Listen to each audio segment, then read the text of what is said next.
Let's learn about Python and how to draw shapes using turtle graphics. Python is a popular programming language. It is used in many areas like building websites, analyzing data, and automating tasks. People like Python because it is easy to read and simple to use.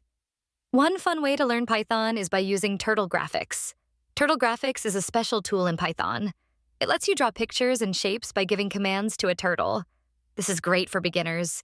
It makes learning programming fun and visual.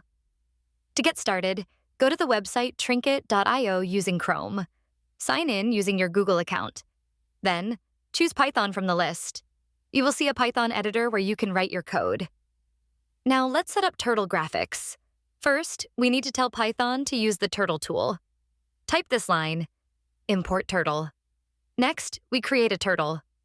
Type this line, me x turtle, turtle. This gives you a turtle named me that you can control. Here are some simple commands you can use. Forward of 50 makes the turtle move forward by 50 steps. Backward 40 makes the turtle move backward by 40 steps.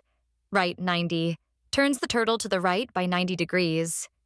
Left 60 turns the turtle to the left by 60 degrees. By using these commands, you can draw lines, shapes, and even pictures. Try changing the numbers to see how the drawing changes. You can create squares, triangles, and much more. Turtle Graphics is a fun way to learn coding. It helps you understand how programming works while making cool drawings.